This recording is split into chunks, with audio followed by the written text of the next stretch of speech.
I will invite you to turn your Bibles once again to John chapter 17, where we're going to be finishing up verses 20 through 23 over this session and the next one. For it says in verse number 20 in John 17, I do not ask on behalf of these alone, but for those who believe in me through their word, that they may all be one, even as you, Father, are in me, and I in you, that they also may be in us, so that the world may believe that you sent me. The glory which you have given me, I have given to them, that they may be one, just as we are one. I in them, you in me, that they may be perfected in unity, so that the world may know that you sent me and love them, even as you have loved me. When we think about the purpose of Jesus praying that his church be a connecting church, we look at that and we look at the way church history has been, and even contemporary church as well. And we may come to the conclusion that's never going to happen. We may come to the conclusion that that's an impossible task, that there's no way that we can ever achieve such a high expectation that Jesus is praying for. And if that be our attitude, then that certainly will affect our attempt to strive for unity within the body of Christ. You know, earlier this week, as my daughter was doing some homework, we printed out some sheets from the school board, and we found some tools that can help her do her studies while she and her brother are home from school, and both of them are doing work that's pertaining to their age level. And so this week she came up to me and she said, Dad, I'm having some trouble with a certain kind of math. And I said, well, what are you having trouble with? And she told me that she was struggling with fractions. And she said, Dad, I've never covered fractions before. What is this? And so we decided to go and to sit down at the table and to start teaching her about fractions. It would have been very harsh and unrealistic for me just to send her to the table and say, figure it out. Do it yourself. And as unrealistic as that would be of a father to a daughter who is not familiar with the fractions, why do we think that the Father is doing that to believers? For if we know how to be gracious to our children, don't you think that God the Father, who is holy, can be gracious to his people. And I want you to see in the passage that we read that the expectation of unity isn't just something that Jesus is telling us, go figure it out yourself. Go do it yourself. Just suck it up and deal with that's not what he is praying for. Just the opposite. Because we're going to see that what Jesus prayed for, Jesus prayed for his family to recognize his gifts to them.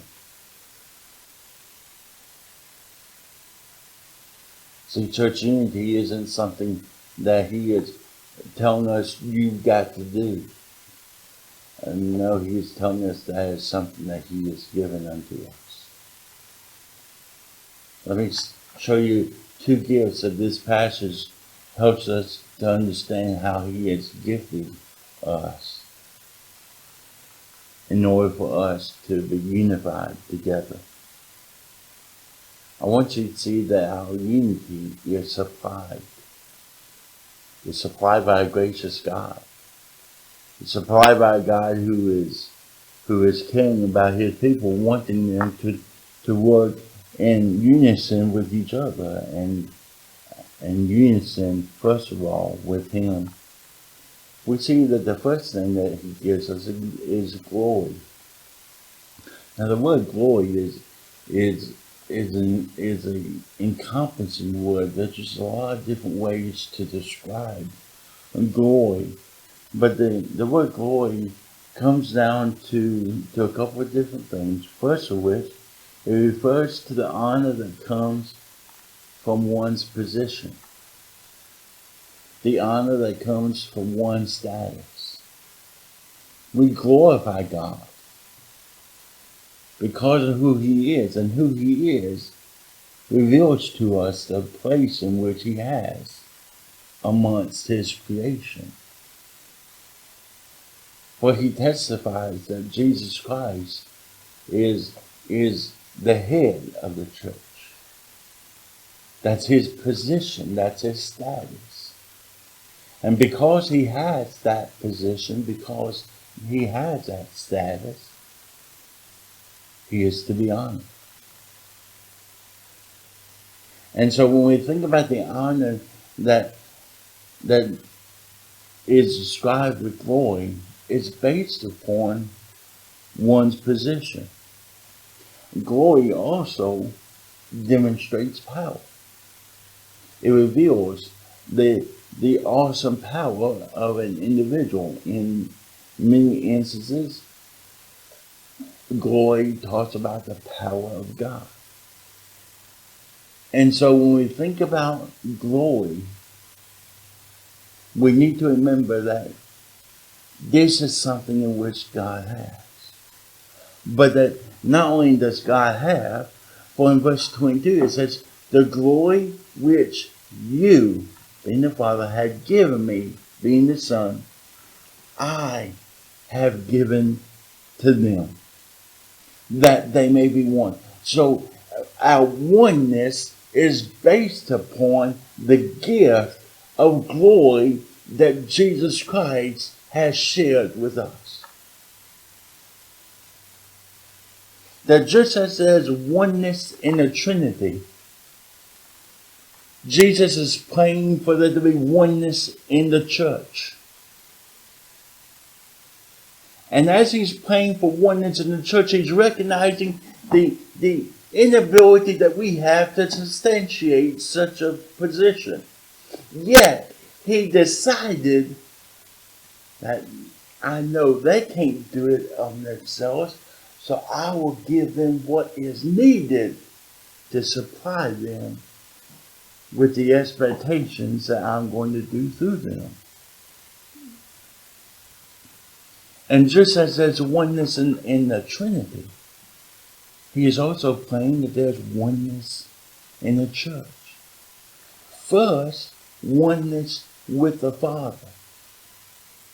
Because his prayers for the church to exhibit the power that imitates God's life so that God's name will be testified to a world that in reality is void of such power. Being that glory refers to the honor that came from one's position, it reasons to be assured that we're called to live a life with power that is given from God, and that power has already been given to us. It's not something in which we have to convince God, that we have to wait till we get to this kind of elevation in our journey of faith before God lavishes out upon us. No, my dear friend, when you and we responded to the message of the gospel, the good news of salvation is provided through Jesus Christ. It's when we receive that salvation that promise was given unto us. That provision was already made. And so, as we think about these things, it's incumbent upon the church, it's incumbent upon myself and yourself, for us as believers to seek all that God has provided for us.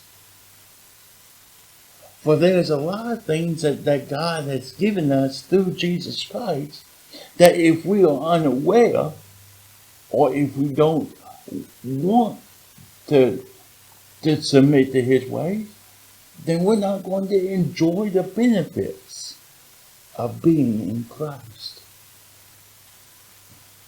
There's so much that God has given us through Him, and we are called to recognize those gifts that He has given unto us. He has given you a position. Well, what kind of position is that? The greatest position of all. A position of peace in Him. And based upon that provision of peace within Him, He's given you the power to walk in His ways. He has given you the opportunity that you and I, as believers, can approach His throne of grace. Yes, in great humility. But with that humility, we can come in boldness, because as we come in humility, asking for the things He desires, we come with boldness, knowing that He supplies us with that which He's promised us.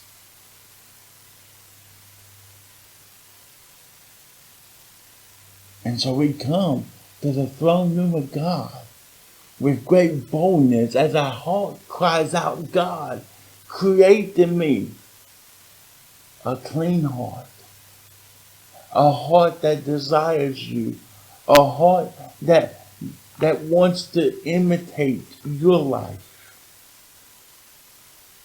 the steps in which you take, I want to take. And for such a prayer, God lavishes Himself upon that person. Not because that person has convinced God, but because that person has discovered what God has already given unto him. And so the first thing He gives us for us to be at one with each other is oneness with Himself, and the position that we can come before Him seeking His ways. There's another thing that we are told that He has given unto us. It tells us in verse 23, I in them and you in me, that they may be perfected in unity. The idea of unity is viewed as a genuine act that is completed in complementing one another in the faith. starting with our confession of Jesus Christ, unites us with God the Father. And our bond with Him, based upon our relationship with Him, also affects our relationship with each other.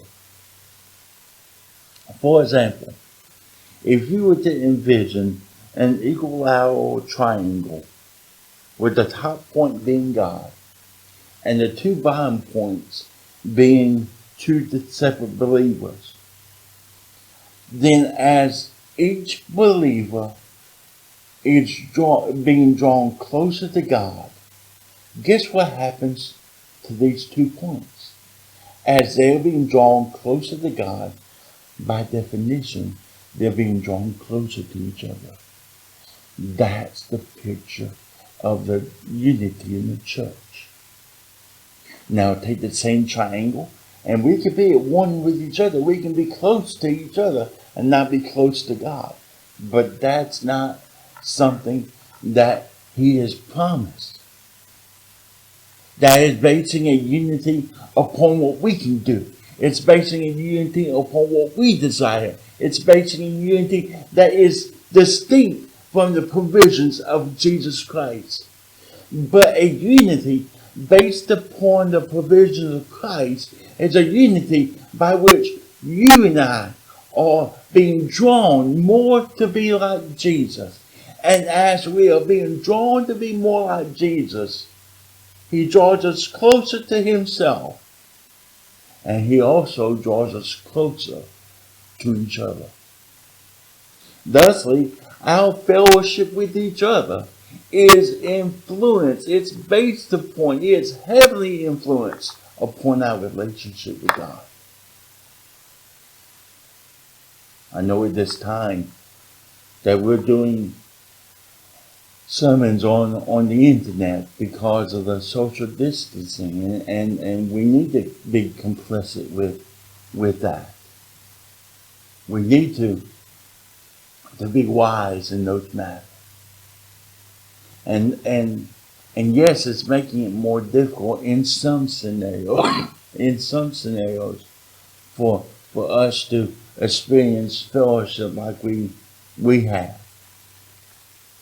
But my dear friend, our fellowship with each other is based upon our fellowship with God.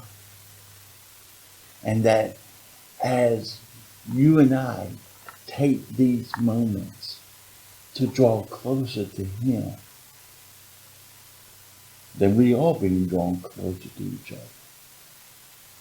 I can't wait for the day in which I'm praying that this virus would be dealt with, and that we could find a proper vaccination for it. And I'm looking forward to the day in which we physically can be in a same room with one another without worrying about social distancing. But our unity as a church is not being compromised because of social distancing. Our unity is always compromised by sin. Our unity is based upon us being drawn closer together. So your walk with Jesus Christ, even though we are apart physically, we can be more united spiritually because of the work He does within us. You may say, well, Brother King, that's a hard work. I can't accomplish.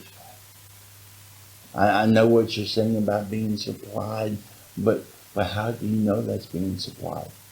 Because, first of all, when it talks about the glory that God gives, that Jesus gives us, being from the Father through the Son to us, and the being perfected in unity, both of those are passive verbs, which means it's something that's being done unto us.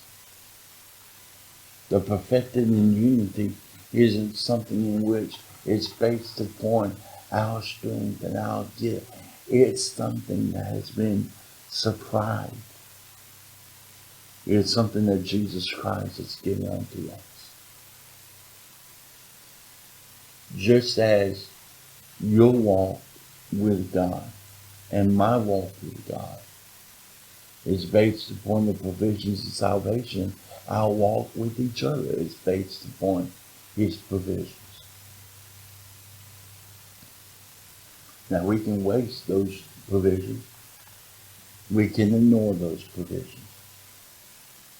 We can look at those provisions and we can doubt them. We can decide that we're not going to participate with them. And by way of your fellowship with God, we greatly suffer because of that decision.